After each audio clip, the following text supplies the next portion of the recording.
அனைவருக்கும் எஸ்பி ஸ்லோகாஸின் இனிய வணக்கம். தேவி நாராயணியம் 22வது தசகத்தில் 6 முதல் 10 வரையிலான ஸ்லோகங்களையும் அதன் அர்த்தங்களையும் இந்த பதிவில் நாம் பார்க்கலாம். ஸ்ரீ குருப்யோ நமஹ. சருக்மிணீம் ஜாம்பவதீம் ச பாமாம் கன்யா தத்தா த்வயஷ்டசஹஸ்ரமன்யாஹ சமுத்வஹன் சஸ்மிதநர்மலாபஹ கிரீடா மிருகோபூத் சததம் வதூனாம். கிருஷ்ணன் ருக்மிணி, ஜாம்பவதி, சத்யபாமை, மித்ரவிந்தை, காளிந்தி, லக்ஷ்மணை, நாக்னஜிதி, பத்திரை ஆகிய 8 பேரையும் கல்யாணம் செய்து கொள்கிறார். ஜராசந்தன் சிறையில் அடைத்து வைத்திருந்த 16,000 கன்னிகைகளையும் மீட்டு மனம் செய்து கொண்டு 16,008 பத்தினிகளுடன் சுகமாக ஆனந்தமாக இருந்தார். அந்த பெண்கள் கூட கிருஷ்ணனை மிகவும் ஆட்டி வைத்தார்களாம்.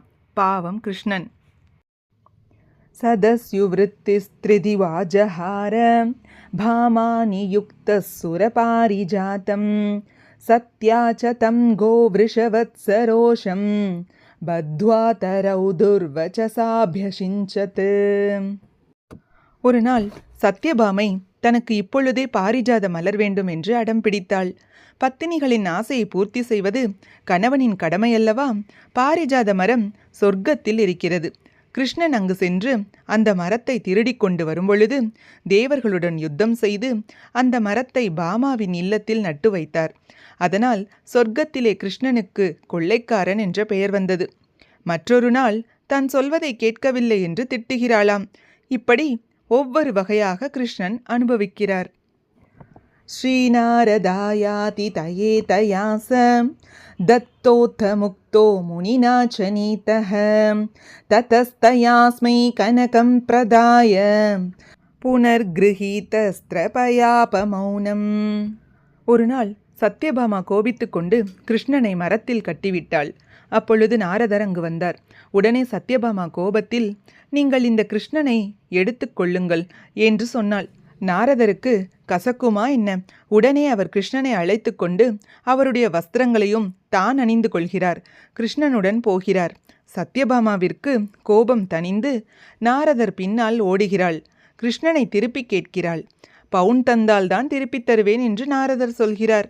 இது எப்படி இருக்கிறது என்றால், ஒரு மாட்டை மரத்தில் கட்டவோ அல்லது யாருக்கேனும் தானம் தரவோ மாட்டின் சம்மதத்தை யாரும் கேட்பதில்லை. கிருஷ்ணன் நிலையும் அதுபோலவே ஆனது. சூதி கிருஹாத் பீஷ்ம கஜாசுதேச பிரத்யும்ன நாம்னீஸ்வரி சம்பரேன ஹிருதே சிஷௌ நிர்மதிதாபிமான உச்சைருதம் ஸ்வாம் சரணம் பிரபன்னஹ. சில காலம் சென்று ருக்மிணி தேவி ஒரு அழகான குழந்தையை பெற்றாள். அவன்தான் பிரத்யும்னன். கிருஷ்ணன் குழந்தையை பார்ப்பதற்கு முன் சம்பராசுரன் பிறந்த குழந்தையை தூக்கி கொண்டு போய்விட்டான்.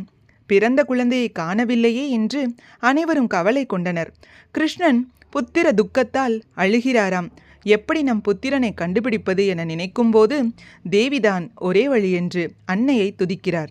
அன்னையும் அவர் முன் தோன்றி, கிருஷ்ணனே, இது உன் முன் ஜென்ம சாபத்தால் வந்தது. என் அனுகிரகத்தால் உன் மகன் சம்பாசுரனை வதம் செய்து 16வது வயதில் உன்னிடம் வந்து சேர்வான் என்று சொன்னாள். கிருஷ்ணனும் கவலை நீங்கியவராக இருந்தார். புத்ரார்த்தினீம் ஜாம்பவதீம புத்ராம் சதோஷயிஷ்யன் உபமன்யுஷிஷ்யஹ முண்டீச்ச தண்டீச்ச சிவஸ்ய சைலே மந்திரம் ஜபன் கோர தபஸ்சகார.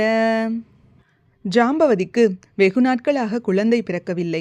அதனால் கிருஷ்ணர் அவளை சிவனை நினைத்து தவம் செய் என்று சொல்கிறார்.